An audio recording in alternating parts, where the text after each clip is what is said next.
ମାନେ କିପରି ଅଛ? ସବୁ ଖାଇକି ଆସିଛନ୍ତି? ଏବେ ଦେଖିଲ ଏଠି ମୁଁ କଣ ରଖିଛି? ଗ୍ଲାସ ଅଛି। ଗ୍ଲାସ ଭିତରେ କଣ ଅଛି? ପାଣି ଅଛି। କହିଲ ଆଜି ଆମେ ଫ୍ଲୋଟିଂ ଆଉ ସିଙ୍କିଂ ବିଷୟରେ ଜାଣିବା। ଫ୍ଲୋଟିଂ ହଉଛି କଣ? ଭାସିବା ହେଲା। ସିଙ୍କିଂ ହେଉଛି ବୁଡିଯିବା। ଆଜି ଆମେ ଦେଖିବା କୋଉ ଜିନିଷ ପାଣିରେ ଭାସୁଛି, କୋଉ ଜିନିଷ ପାଣିରେ ବୁଡି ଯାଉଛି। କହିଲ ଏଇଟା ଗୋଟେ କଣ? କହିଲେ ଏଇ ଗୋଟା ଯଦି ମୁଁ ପାଣିରେ ପକେଇବି ସେଟା ଆସିବ ନା ବୁଡିଯିବ? ଦେଖିବା ହଉଛି ପକେଇବା। ଦେଖିଲ କଣ ହେଲା? ବୁଡିଗଲା। ଏବେ ଏଇଟା ଗୋଟେ କଣ?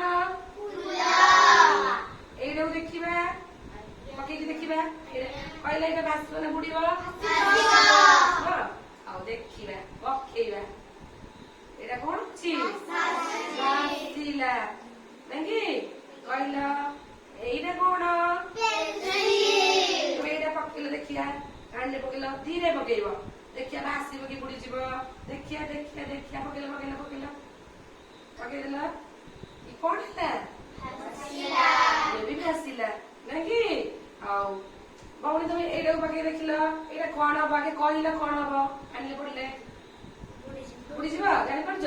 ଆଉ ଦେଖିବା ପକେଇଲ ଦେଖିବା ବୁଡିଗଲା। ଇଏ ବି ବୁଡିଗଲା ନାଇଁ? ଆଉ ଏଇଟା ପତ୍ର ଅଛି, ପତ୍ର ଦି କହିଲ ଇଏ ଭାସିବ ନା ବୁଡିଯିବ? ପକେଇବା। ଦେଖିଲ ଇଏ ବି ଭାସିଲା ନୁହେଁ? ଆଉ କଣ ପକେଇବା? ଏଇଟା କଣ? ଗୋଟେ ଫୁଲ ଅଛି। ଦେଖିବା ଏଇଟା ଭାସୁଛି କି ବୁଡି ଯାଉଛି? ଆମେ ଏଥିରୁ କଣ ଜାଣିଲେ? ଯୋଉ ଜିନିଷ ହାଲୁକା ହେଲା କି ସେ କଣ ହଉଛି? ପାଣିରେ ଭାସୁଛି।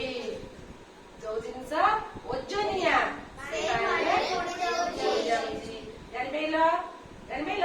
ତେଣୁ ଆଜି ଆମେ ସିଙ୍କିଂ ଆଉ ଫ୍ଲୋଟିଂ ବିଷୟରେ ଜାଣିଲେ। ବୁଡିଯିବା ଆଉ ଭାସିବା ହେଲା କି? ଆମେ କଣ କରିବା? ତମେ ତ ସବୁ ଜାଣିଲ କିଏ ପାଣିରେ ବୁଡି ଯାଉଛି, କିଏ ପାଣିରେ ଭାସୁଛି। ଘରକୁ ଗଲେ ଆଉ ଏମିତି କିଛି ଜିନିଷ ନେଇ ପାଣିରେ ପକେଇବ ହେଲା କି? ଦେଖିବ କୋଉ ଜିନିଷ ବୁଡି ଯାଉଛି, କୋଉ ଜିନିଷ ଭାସୁଛି। ମତେ କାଲି ଦେଖିକିରି ଆଣିବ ହେଲା।